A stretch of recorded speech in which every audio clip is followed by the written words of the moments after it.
প্রাণের কুমারের কি দশা করেছি আমি, শোন। কুমারের সঙ্গে তোর ঘর বাঁধার স্বপ্ন চিরকালের মতো ঘুচিয়ে দিয়েছি আমি। তুই ওকে বাঁচাতেও পারবি না। কটকটি, তোমার শত্রুতা তো আমার সাথে। আমার কুমারকে মুক্ত করো, আমার সাথে লড়াই করো। শোন, সারাটা জীবন তোকে কুমারকে ছাড়াই বাঁচতে হবে। এইটাই তোর শাস্তি। না কটকটি, আমি আমার কুমারকে উদ্ধার করবই। উদ্ধার করবে কুমারকে? আগে বরফের দেশটা কোথায় সেটা তো খুঁজে বার কর, তবে না কুমারকে উদ্ধার করবি। আমি চললাম তোর কুমারকে নিয়ে ওই বরফের দেশে। সেখানে আমি তিলে তিলে ওকে বরফে পরিণত করব। শেষ হয়ে যাবে তোর কুমার।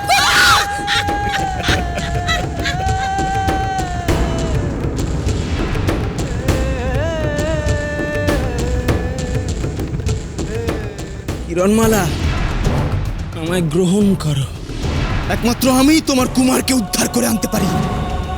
আমার সাহায্য তোমায় নিতেই হবে কিরণমালা।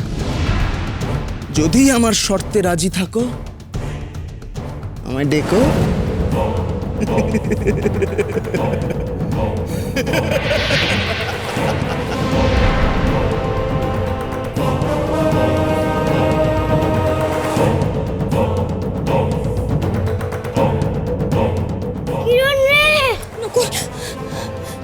নকুল, কিভাবে আমি আমার কুমারকে উদ্ধার করব? কোন অজানা বরফের রাজ্যে আমার কুমারকে নিয়ে গেছে কটকটি। তবে কি কুমারকে উদ্ধার করার জন্য আমাকে টঙ্কারের সাহায্য নিতে হবে?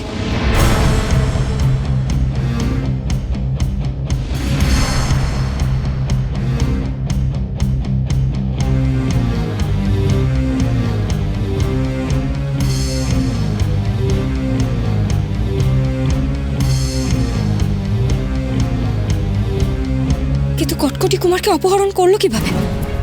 মা আর প্রহরীরা তো সারাক্ষণ কুমারের পাহারায় ছিল। নকুল, মায়ের কোনো বিপদ হলো না তো? চল প্রাসাদে যাই, চল নকুল। মহারানী, কি মহারানী? মহারাজ, কুমার কোথায়? কিরণ কোথায়? তুমি এভাবে? মা, মা,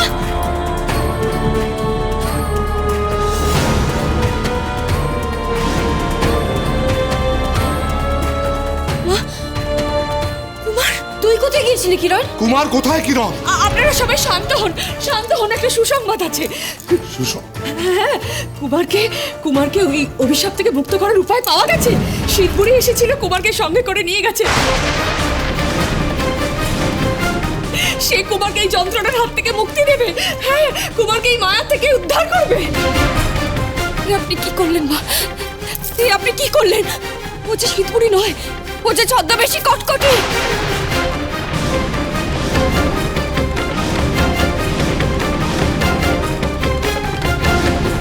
কিরণ, কি বলছো কি তুমি? না না কিরণ, তোমার কোথাও একটা ভুল হচ্ছে। আমি নিজের চোখে দেখেছি। সে তার মন্ত্র শক্তির দ্বারা বরফ কিছুটা কমিয়ে দিয়েছিল। সে যখন স্পর্শ করলো কুমারকে, তার কিচ্ছু হয়নি, কিচ্ছু হয়নি। আমি নিজের চোখে দেখেছি। এগুলো সব কটকটির চক্রান্ত মা।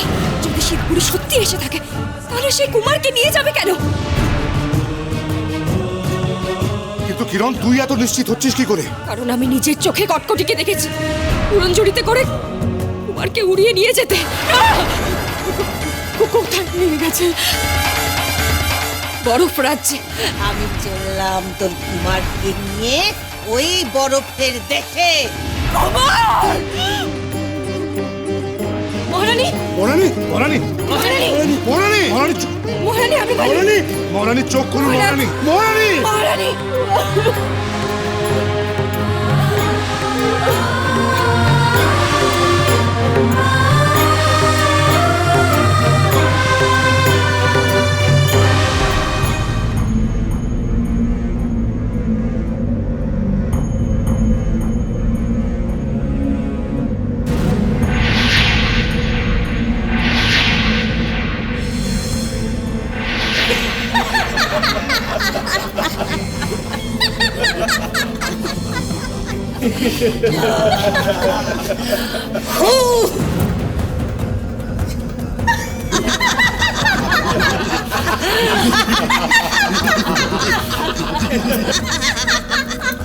কই কিরণমালা, আয় আয় আয় আয় আয়।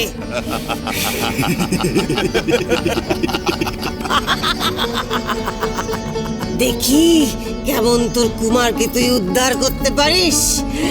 আয়, তোর কুমার তো আমার হাতে তুষার রাজ্যে বন্দি। আগের বার এসেছিলিস না, এবারও আয় দেখি কি করে উদ্ধার করতে পারিস, দেখি আমি।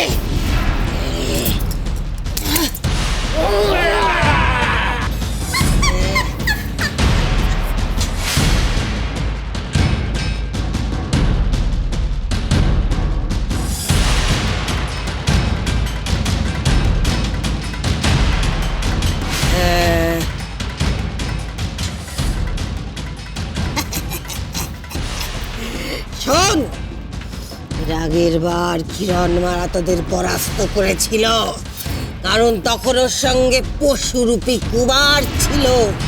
কিন্তু এবার কিরণমালা যদি ভুল করেও তুষার রাজ্যে পা রাখার দুঃসাহস করে, ওর রক্তাক্ত ক্ষত বিক্ষত মৃতদেহ আমার উপহার হিসেবে চাই। বুঝতে পেরেছিস তোরা? কিরণ, কাঁদছিস কেন?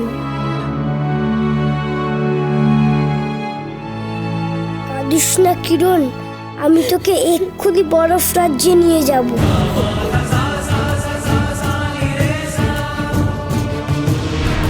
আর বিলম্ব করা ঠিক হবে না। নকুল যখন বরফের রাজ্য চেনে, তখন আমি এই মুহূর্তেই যেতে চাই।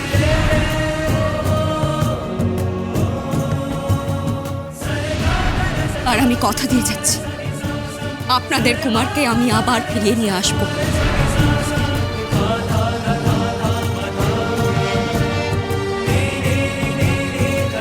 চল নকুল, চল কিরণ। ও, এই ব্যাটার নেউল এই কিরণমালাকে পথ দেখিয়ে তুষার রাজ্যে নিয়ে আসবে, এত ক্ষমতা? যাদের দেশে ওই হতচ্ছাড়া নেউলটাই নিয়ে গিয়েছিল, সত্যি হয়তো ও এখানেও নিয়ে আসতে পারবে। তাহলে তাহলে কি হবে এখন কটকটি? একবার যদি কিরণমালা এখানে এসে পৌঁছয়, ও নিশ্চয়ই কুমারকে খুঁজে বার করবে। আর কুমারকে পেলে আমার আর কিরণমালাকে পাওয়া হবে না কটকটি।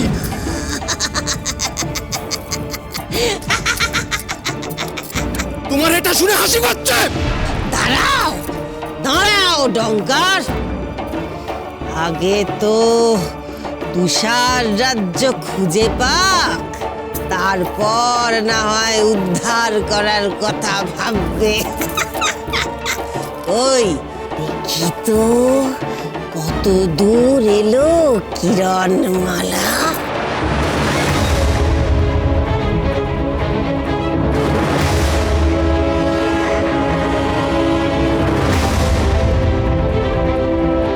আর বেশি দেরি নেই রে কিরণ বরফের রাজ্যে পৌঁছতে।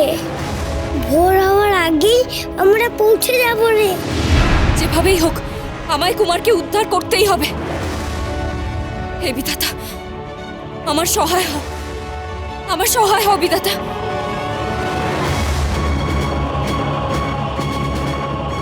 আর কি হবে কটকটি?